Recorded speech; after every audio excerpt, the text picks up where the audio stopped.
I just remember telling Andrew that I'm not strong enough to bury my child, because at that moment,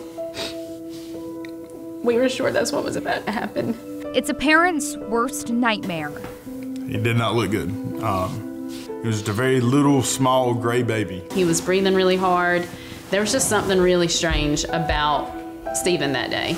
On July 14th, 2019, 10 days after Stephen Wheeler was welcomed into this world happy and healthy, panic started to sink in. His parents, Christy and Andrew, say they noticed his breathing was off, so they took him to the emergency room in Wilson. The ED doctor that night ordered a chest x-ray, and he said, "Your baby's just really sick. Something's wrong with his heart. It's enlarged, and I need consent to have him life-flighted to Vidant." And I think at that moment, we both just about hit the ground. Once he arrived at the James and Connie Maynard Children's Hospital in Greenville, Stephen was diagnosed with viral meningitis.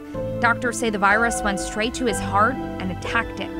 it was just bad luck. There was no reason that it would or should have just gone straight to his heart. That led to myocarditis and dilated cardiomyopathy, which in simpler terms means his heart became enlarged and didn't pump properly. At one point, doctors thought Stephen would have to be put on a heart transplant list because his heart rhythm was so irregular. Traditionally, a heartbeat goes up, down, across.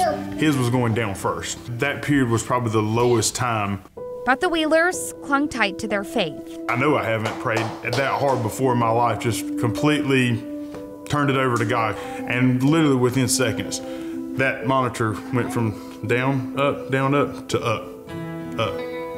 At that moment, the Wheelers say they reached a turning point. Day by day, Stephen continued to improve.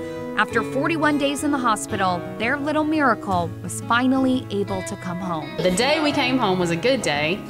It was overwhelming though. Stephen was still on a feeding tube, taking a handful of medications each day, and the Wheelers were told he may not be off of those medications by the time he was a teenager. Well, today, Stephen is almost 2 years old. If he's ever been sick, he has no idea. He's now off all of his medicine, and he has a healthy, functioning heart. The Wheelers say they owe it all to the Children's Miracle Network. From getting a room at the Ronald McDonald House to the child life specialist in the PICU and the PEDS who, in the Children's Miracle Network, you know, they're full of these child life specialists who, even as terrible as the situation is, they make you feel comfortable. You know, they love you and they come in and they try so hard in the darkest times to give you some sort of brightness.